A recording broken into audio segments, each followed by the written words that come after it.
कई घटनाओं में हमको दिखाई दिए हैं, ऐसा देखा है, और निर्भय होकर, कोई भय नहीं लगा, ऐसा देखा।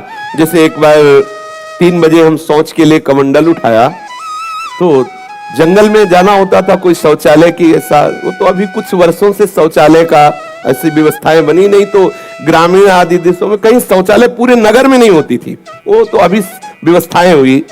तो कमंडल लेकर शौच के लिए निकले तो देखा कि गांव के बाहर एक नववधु लोटा लिए शौच के लिए जा रही। तो हम खड़े हो गए कि ये जिस दिशा को जाए उससे विपरीत दिशा में हम, वो खड़ी हो गई। फिर विचार किया कि हमें लगता है ये यहीं शौच में बैठना चाहती, तो हमने रफ्तार बढ़ाई। जब रफ्तार बढ़ाई तो देखा कुछ दूर आगे जा रही, तो लगा कि ये तो पीछे खड़ी थी, आगे। हमारा ये था कि हम कभी डरने वाली स्थिति में अपने को नहीं खड़ा करते हैं। हमारे मन में आया नहीं नहीं, ये मेरा भ्रम है, वो हमसे आगे निकल गई होगी। जब वो आगे गई तो हम पीछे मुड़े तो देखा हमारे दूसरे रास्ते में खड़ी। अब हमें पक्का विश्वास हो गया कि ये कोई स्त्री नहीं है, कोई पतित आत्मा है जो इस रूप में है। तो जोर से भगवान नाम उच्चारण खत्म किया, ना कोई भय और ना वो हमें दोबारा दिखाई दी। एक बार ऐसा हुआ कि सैमसी में जहां गुरु आश्रम है, तो एक खंडेर था, और हमें खंडेर बहुत प्रिय है शुरू से। ऐसा मतलब बिगड़ेल स्थान, पुराना वृक्ष या ऐसे कोई कुटिया, ऐसे पहले संन्यास मार्ग में ऐसे रहना अच्छा लगता था, जहां जिसका किसी काल। तो रात्रि में उस खंडहर में जाकर के लेते, वहां के लोगों ने रोका, आश्रम वाले लोग, आप मत जाइए। हम सोचा आश्रम के कई लोग यहाँ लेटते हैं तो बातचीत करेंगे, इसलिए एकांत।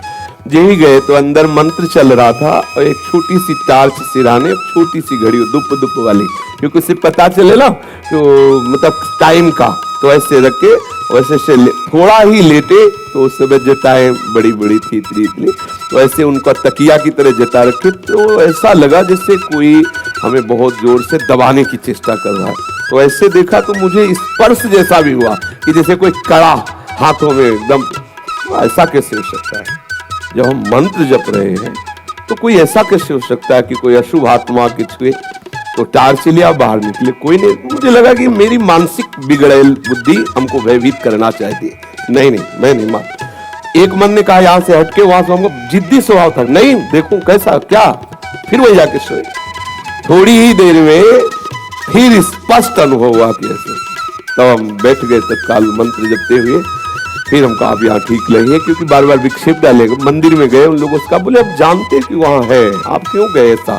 तो हमने जीवन में देखा है कि अगर कहीं ऐसी प्रेतात्मा भी हो, वो आपको परेशान नहीं कर सकती। आपको जैसे गोकर्ण के सामने धुंधकारी प्रकट हुआ, कभी वो अग्नि बनता, कभी वो ये बनता, कभी भेड़ बनता, कभी सिंह, समझ गए अधोगति को प्राप्त। लेकिन कोई ऐसा नहीं कि उनका अनिष्ट करे और रो के कह रहा था कि मेरा उद्धार कर दो, मेरा कल्याण कर दो। तो ये प्रेत आत्माएं भगवत धामवासी, भगवान नाम जापक वैष्णवों के प्रति अपना कल्याण करने के लिए आती है। किसी को भी कभी घबराना नहीं चाहिए। यदि कभी ऐसी परिस्थिति हो तो उच्च स्वर से नाम कीर्तन करने लगना, विश्वास करना, तुम्हें छू नहीं सकता कोई। ये हम इसलिए सत्ता नहीं मानते। जैसे कभी कोई प्रश्न करता है तो कह देते मेरे भगवान ही भूत रूप में आए। ये एक स्थिति है, एक भावना की स्थिति जो सत्य भावना है। वासुदेवा सर्वमिति, तो सब प्रभु ही है, और सच्ची बात सब प्रभु ही है। लेकिन ये जो अगर हम उस स्थिति को नहीं पहुंचे तो पक्का समझ लो कि अगर प्रेत योनि का कोई भी जीव तुम्हारे सामने आता है और तुम भगवान नाम जप कर रहे हो तो तुम्हें कभी परास्त नहीं कर सकता।